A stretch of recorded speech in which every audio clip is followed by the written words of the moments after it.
ద్వితీయోపదేశ కాండంలో ఒక మాట మనం చదువుతూ ఉంటాం. మనము దేవునికి మొరపెట్టినప్పుడు, మనం మన దేవుడైన యెహోవాకు మొరపెట్టినప్పుడల్లా మన దేవుడైన యెహోవా మనకు సమీపంగా ఉన్నట్లు, మరి ఏ గొప్ప జనమునకు ఏ దేవుడు సమీపంగా ఉన్నాడు? ఏ దేవుడు ఏ జనానికి సమీపంగా ఉండడు. నువ్వు ప్రార్థన చేసినప్పుడు, కన్నీళ్లతో మొరపెట్టినప్పుడు ఆయన ప్రార్థనను ఆలకించి అద్భుతాలు జరిగించేటువంటి దేవుడు. దేవునికి స్తోత్రం, హల్లెలూయా. దేవుని యొక్క చిత్తాన్ని నెరవేర్చాలనుకుంటున్నావా? దేవుని చిత్త ప్రకారమే నేను లోకములో బ్రతకాలనుకుంటున్నావా? దేవుని చిత్తం తప్ప నా జీవితంలో ఏది జరగకూడదు అనుకుంటున్నావా? అయితే నువ్వు చేయాల్సిన ప్రాముఖ్యమైనటువంటి పని ఏంటంటే ప్రార్థన. దేవునికి స్తోత్రం, హల్లెలూయా.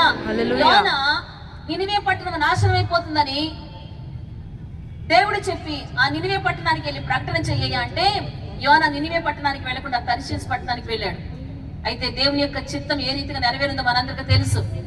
యోనాని తీసుకెళ్లి సముద్రంలో పడవేసినప్పుడు, దేవుడు ఒక మత్స్యానికి ఆజ్ఞాపించినప్పుడు, ఆ మత్స్యము యోనాని మింగివేసినప్పుడు యోనా అక్కడుండి ప్రార్థన చేస్తా ఉన్నాడు. దేవునికి స్తోత్రం, హల్లెలూయా. దేవుని యొక్క చిత్తము యోనా జీవితంలో ఎలా నెరవేరిందో మనందరికీ తెలుసు. ఆ మత్స్యము యోనాని ఒడ్డు తీసుకెళ్లిన తర్వాత అక్కడ కక్కేసినప్పుడు తీరా చూస్తే ఆ పట్టణం ఏ పట్టణం అంటే నినివే పట్టణం. దేవునికి స్తోత్రం, హల్లెలూయా.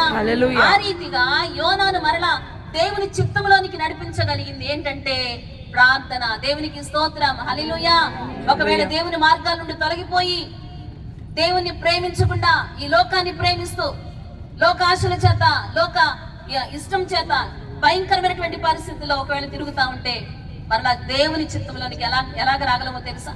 ఆయన సన్నిధిలోకి వచ్చి ప్రార్థన చేసినప్పుడు, ప్రభువా నేను నీ చిత్తాన్ని నెరవేర్చాలనుకుంటున్నానయ్యా అని ఆయన పాదాలు పట్టుకున్నప్పుడు దేవుడు తన చిత్తాన్ని మన జీవితాలలో ఆయన నెరవేర్చేటువంటి దేవుడు. దేవునికి స్తోత్రం, హల్లెలూయా. యేసుక్రీస్తు ప్రభువారు సైతము ఆయన మనకి మాదిరిని కనపరిచారు.